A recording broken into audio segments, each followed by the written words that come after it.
Hey guys, welcome back to the channel. And fourth movie that I'm reviewing tonight. Well, this is what happens when you are out of commission for a little while, basically because of COVID.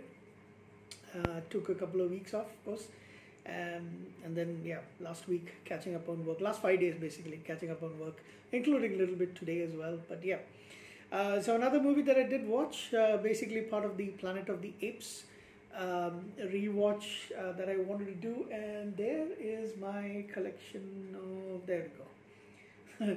That is my DVD box set of the original Planet of the Apes films. So we're taking a look at the second film in the franchise basically, and it's called Beneath the Planet of the Apes. So from this point onwards, it's all original stuff. It's not based on the novel. Funny story about this. Like I mentioned, the first movie is something which is like, a huge part of my childhood, especially from childhood till now. I've seen the movie over 30 times, I guess. And I did not know for the longest time. And the first time I came to know about the fact that there were sequels was when I was 19. This was way back, sorry, 2000, I wish. 1996, sorry, 1996. What happened was I was in Bangalore, and from where I was staying, I had to go to make a phone call. So there was this kind of like a small shop, like not a restaurant, but like a tea shop kind of thing with small snacks and soft drinks and things, and they've got an STD booth. So basically it was a Saturday or a Sunday, and I came to make a call to my family back here in Cochin. So that time I was briefly in Bangalore. So I came. There was an afternoon. It was a lazy afternoon, I remember. So after lunch, I came straight over from where I was staying.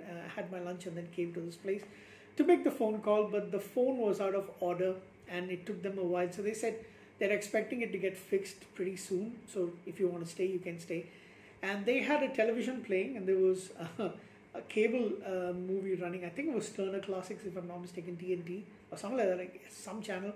And this movie had just started. So I sat there, sipped on soft drinks, and watched this entire film while the phone was getting fixed.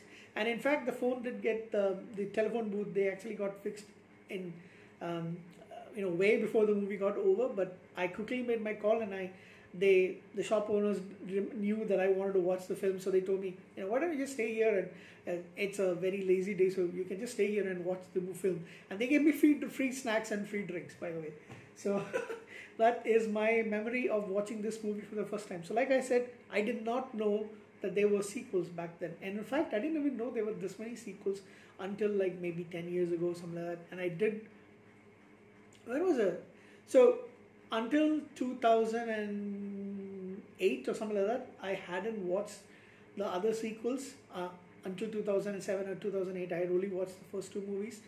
And then I got to know that they're going to reboot the movie, reboot the basic franchise. So I did some research and found out that yes, in fact, they actually had 3 more sequels after this movie. So I had to definitely go and watch it. So this one came out in 1970, and it's, of course, the American science fiction Holocaust kind of movie, apocalyptic kind of movie, basically. Anyway, science fiction film called Beneath the Planet of the Apes, and you have a returning Charlton Heston, of course, but he's got a supporting role because I don't think he actually wanted to be in this film. Unless his character got killed, something like that. So I don't really know why he didn't want to be in this film. But anyway, you got Linda Harrison, you got James Franciscus, an actor who I don't think I've ever seen in anything else before, playing the main role in this movie. You also got Kim Hunter playing Zira, and this movie you have what's the guy's name? David Watson plays Cornelius. Cornelius is not played by Roddy McDowall in this, and this is the only movie in which he doesn't actually play. He doesn't appear, but you have instead this other actor, and because it's the makeup, they definitely do a good job with this. and of course the lovely Linda Harrison, of course, returning.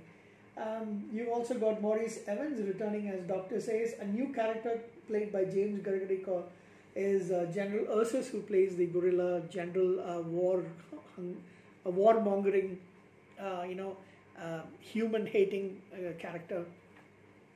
So in this film, basically you have two astronauts who are trying to find the remaining, the four from the first film. So they also go way into the future. They crash land on Earth. Of course, they don't know that they're actually landed on Earth. The commander dies and leaves behind only the new guy. What's his name now? Oh, Brent.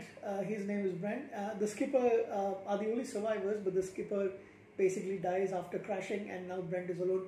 He runs into Nova on horseback. So apparently, after the events of the first film, Nova and Taylor continued riding on, and then they came across this place where he sees like an illusion of fire and stuff. So he decides to go and investigates with his shotgun, and he goes through, basically disappears. He goes through the imaginary area that's supposed to be leading into the secret place. And then Nova basically finds Brent. She takes them, she's mute, so she can't actually communicate with him, but she's got Taylor's dog tags on, so he asks her to bring him to Taylor. She actually takes them to the Ape City, and then they are reunited with Zira and Cornelius. They are kind of like found out, so they're initially shot at, and Brent has got a wound on his hand, so Zira and Cornelius tend to his wounds, gave him some supplies, and then they leave to the Forbidden Zone. But General Ursus is rallying up the troops because he knows that, Taylor, they've gone to the Forbidden Zone, and now they've got these other people, and so they want to kill all the humans and not let them go, so they go behind them. Brent and Noah go through the same area that they discover, while trying to hide away from the gorillas. They discover this hidden cave which goes into this underground railway system, basically the subway system, I guess, or New York. So that basically is where the Forbidden Zone is. It's a New York area, right, as you can see for the first movie. The Queensboro Plaza station of New York subway, and this is when Brent for the first time now realizes that he is back on Earth, and he is surprised. He and Nova run into this group of mutated and really smart human beings who can, make you control. They can control you with their mind, and they basically they have been living underground for a long time because of nuclear fallout. They've mutated. They've got this hideous face, but they've got masks, I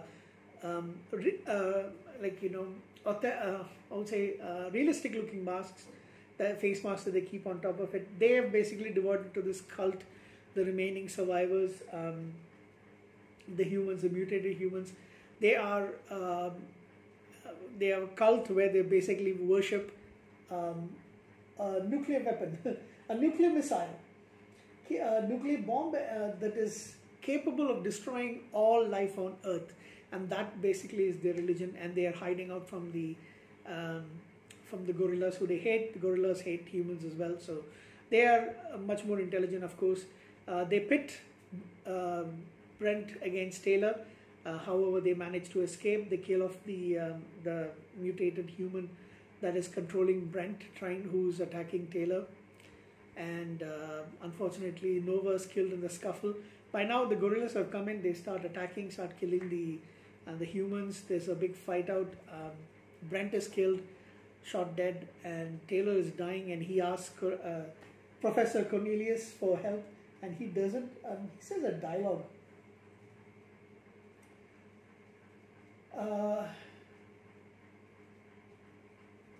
Brent kills Ursus, but he is killed off. Taylor asks Dr. Zayas, sorry, not Professor, says Dr. Zayas for help. Zayas curses him, and then Taylor says, like, you know, basically, F you. And he presses the button to detonate the weapon, thereby destroying the entire Earth. Of course, you don't really get to see what happens. You just see something happening, mist goes through, and then a voice, the scene basically whites out, and then a voiceover narration says, in one of the countless billions of galaxies in the universe lies a medium-sized star, and one of his satellites, a green and insignificant planet, now dead. Humankind has been destroyed. But then how do we have the sequels? Well, that we'll find out in the next video, which we'll shoot a little later. I have watched the third one, but I haven't watched the fourth and fifth, rewatched rather the fourth and fifth one yet. Although I do remember the storyline, but I will definitely rewatch those and then shoot reviews for those as well. This one is my second favorite of the franchise, of the first 5 movies definitely. And funny enough, this franchise is in such a way that the first movie is the very best and my favorite definitely. The second one is my second favorite. Third is my third favorite. Fourth is my fourth favorite. And fifth is my least favorite. So that's how the original movies do go. That's surprising, but that's the way it goes. It is what it is. And yeah, this one is pretty good as well. I think I gave the first movie a 9.5. I can't give this one that much. This one is a lot more chaotic, I guess, a little here and there.